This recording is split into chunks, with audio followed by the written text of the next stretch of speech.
Olá pessoal, hoje no canal Tá Sabendo? Falaremos sobre como são formados os terremotos e os tsunamis. Fique com a gente, já inscreva-se no canal para não perder nenhum conteúdo. Você já imaginou a força colossal que vive debaixo dos nossos pés? Em questão de segundos, o chão pode tremer e o oceano pode se transformar em uma onda gigante.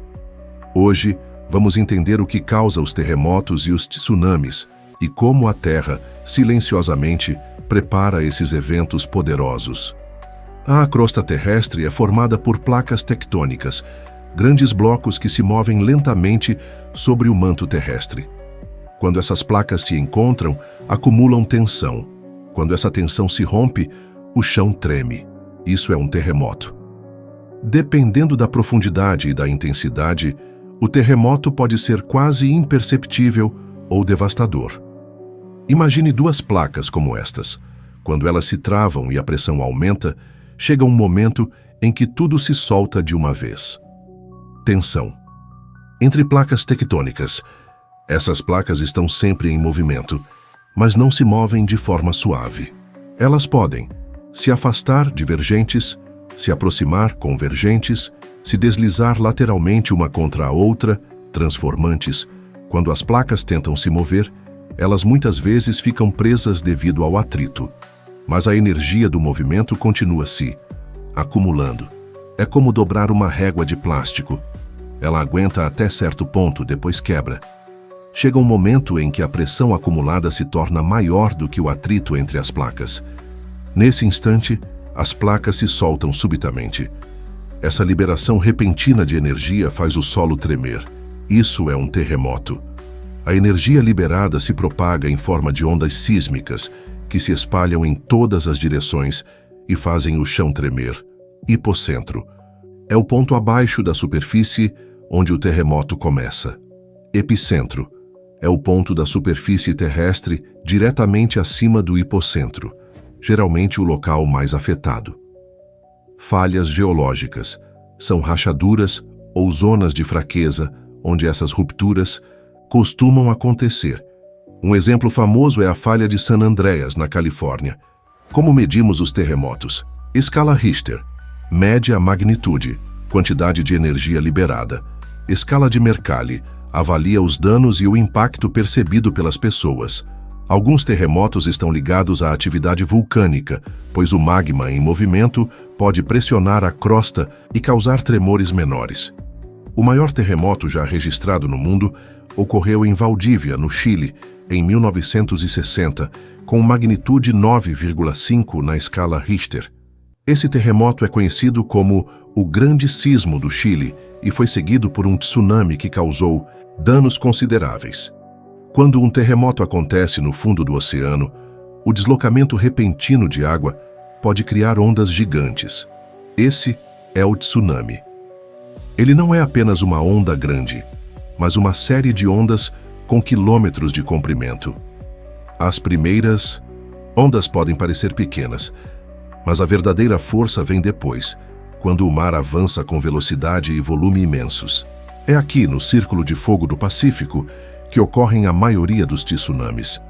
Essa região é altamente ativa, tectonicamente falando.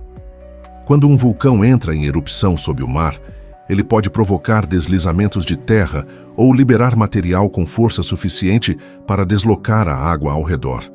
A erupção do vulcão Runga Tonga em 2022 gerou um tsunami que atingiu ilhas vizinhas e até regiões do Pacífico distante. Deslizamentos de grandes massas de terra, rochas ou gelo no mar, ou até em lagos, podem empurrar a água violentamente e gerar ondas semelhantes às dos tsunamis. Isso pode acontecer por colapso de encostas costeiras ou geleiras que caem no mar.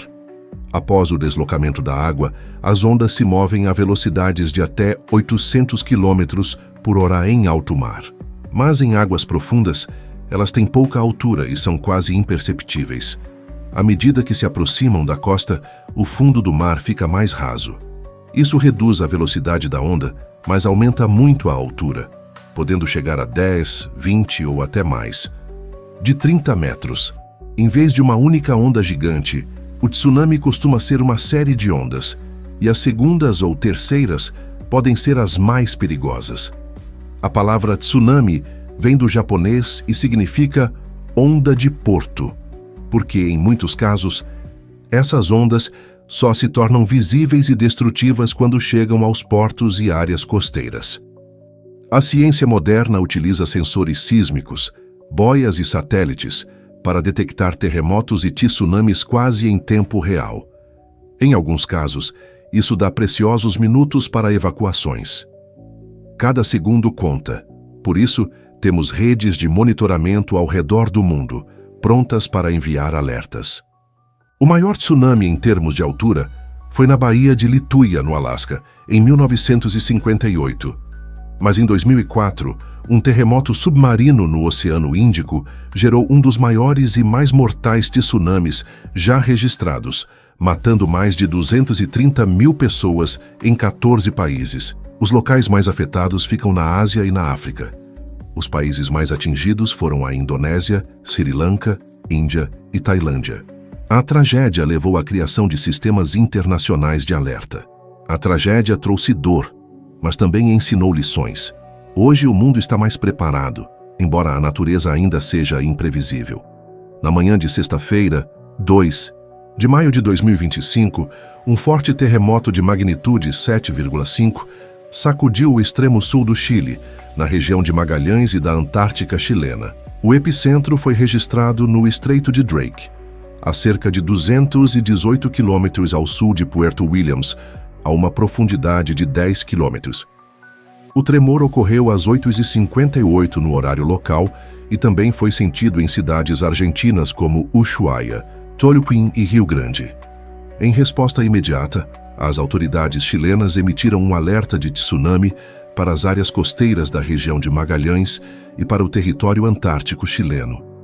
Cerca de 2.000 pessoas foram evacuadas preventivamente, incluindo 32 residentes de bases científicas na Antártica.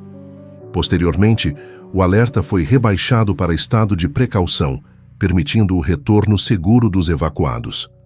Apesar da magnitude do sismo, não há relatos de vítimas ou danos materiais significativos.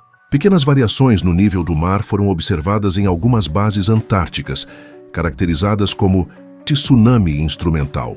O presidente chileno, Gabriel Boric, natural da região afetada, suspendeu sua agenda para coordenar a resposta emergencial e reforçou a importância de seguir as orientações das autoridades. Este terremoto é o mais forte registrado no sul do Chile desde 1949, destacando a importância da preparação e resposta rápida diante de eventos sísmicos em áreas de baixa densidade populacional, mas de alta sensibilidade ambiental. Terremotos e tsunamis são lembretes de que vivemos sobre uma terra viva. Entender seus mecanismos é essencial para respeitar e conviver com essa força. A Terra nos dá tudo. Cabe a nós aprender com ela, nos proteger e preservar. Até o próximo episódio. E lembre-se, conhecimento é proteção. Inscreva-se no canal para mais vídeos como esse e ative a notificação para novos conteúdos. Até a próxima.